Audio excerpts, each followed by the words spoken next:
बातें बचपन की करें, लेकिन कहानियां फिर कविताएं जो भी सबने सुनाई अपने फोन में से सुनाई है, ये गलत बात है। बचपन की कहानी ऐसे बता रहे हो तो ठीक है, एटलीस्ट किताब में लिख के थोड़ी मेहनत जद्दोजहद करके लिखे आओ। पेशे से मैं लाइक काम मेरा है, मैं रेडियो जॉकी रह चुकी हूँ और अभी फिलहाल मीडिया में हूँ, आई एम न्यूज एंकर।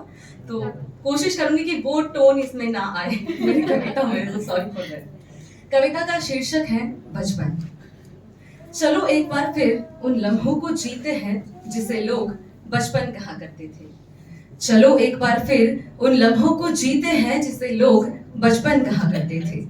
कोई तो लौटा दो, कोई तो लौटा दो उन लम्हों को जहां ना जिंदगी के आज की फिक्र थी ना आने वाले कल की। जहां ना जिंदगी के आज की फिक्र थी ना आने वाले कल की।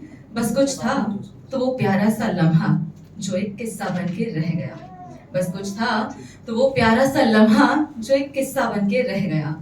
कोई तो लौटा दो उन लम्हों को जिसमें ना जिंदगी जीने का तरीका और ना ही बड़ों का आदर करने का सलीका।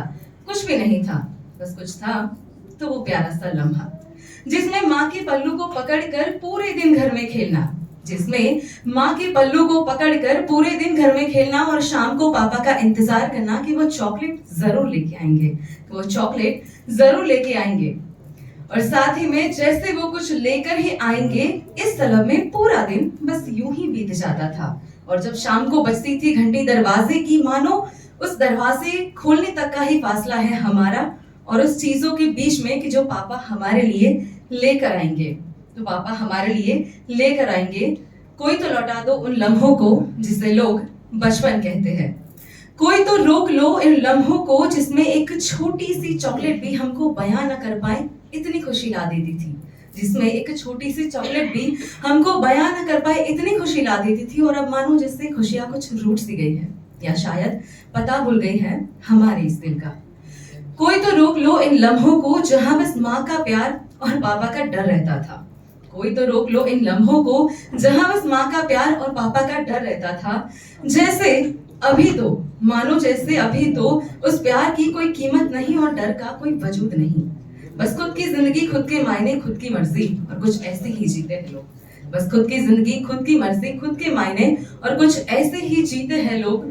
कोई तो लौटा दो उन लम्हों को जहां जिंदगी में बस खेलना पता था।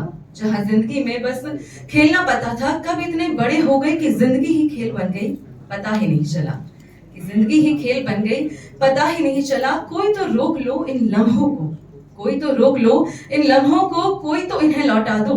क्योंकि जब तक जिंदगी को कैसे जिए ये समझ पाते, तब तक जिंदगी का एक काफी लंबा अरसा बीत चुका था। तब तक जिंदगी का एक काफी लंबा अरसा बीत चुका था, जिसमें बचपन भी खो गया, जवानी भी खो गई। और अब जब जीना सीखा सही मायनों में, और अब जब जीना सीखा सही मायनों में, तो पता चला मानो जैसे ये सारे लम्हे एक ऐसी जिंदगी नाम की किताब में सिमट के रह गए, जिसमें पलट के देख सकते हैं, उन्हें महसूस भी कर सकते हैं, पर बस उन्हें फिर से जी नहीं सकते। बस उन्हें फिर से जी नहीं सकते। पर फिर भी दिल चाहता है, पर फिर भी दिल चाहता है, कोई तो लौटा दो उन मासूम से लम्हों को जहां एक बार फिर कुछ यूं ही जीते हैं जिसे लोग बचपन कहते हैं, जिसे लोग यहाँ पे जितने भी लोगों ने परफॉर्म किया, लाइक लिखा, कविता बनाई या कुछ भी, लाइक जो लोग लिखते हैं, बेसिकली राइटर को मैं कहना चाहूंगी, लिखते तो बहुत है जनाब, लिखते तो बहुत है जनाब, पर शायरों की महफिल में लिखावट उन्हीं की तराशी जाती है जिनके अल्फाज दिल से निकलते हों और जज्बात आंखों से।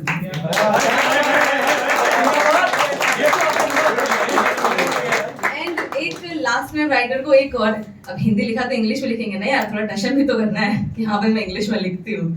सो if only a person can play with your feelings and put the words in wrong direction, but only a writer can play with words and put your feelings in right direction. जो श्रीडन भाई जिन्होंने act किया था ना, मैं उनको बताना चाहूंगी, मुझे दिखाई नहीं दे रहा कहाँ पे, मेरी छोटी बहन है एक्चुअली, वो सुन नहीं पाती, बोल नहीं पाती, but she is amazingly talented. हम उसको बोलते हैं ना कि तुझे लाइक हम कभी रो देते उसके सामने। 17 साल का बहुत उसका सफर बहुत बहुत बहुत ही ज्यादा मतलब पेनफुल रहा है। जैसे बोलते हैं ना, जितने रोंगटे नहीं है ना शरीर के ऊपर, उससे ज्यादा उसने इंजेक्शन खाए हैं। लाइक 4 सर्जरी हुई है उसकी, लेकिन स्टिल अगर यहाँ पे होती ना, लिटरली बताना था, सब लोग पागल हो जाते उसके पीछे। इतनी सुंदर दिखती है माशाल्लाह, इतनी खूबसूरत है वो। और अगर उसको हम ऐसे पूछते कि तुझे ऐसे तकलीफ नहीं होती, दर्द नहीं होता कि तू सुन नहीं पाती, बोल नहीं पाती ऐसे, तो उसका आंसर इतना ही होता है, अच्छा है तुम्हारी खिट पिट नहीं सुन रही मुझे। सो प्लीज जिंदगी को एंजॉय करो।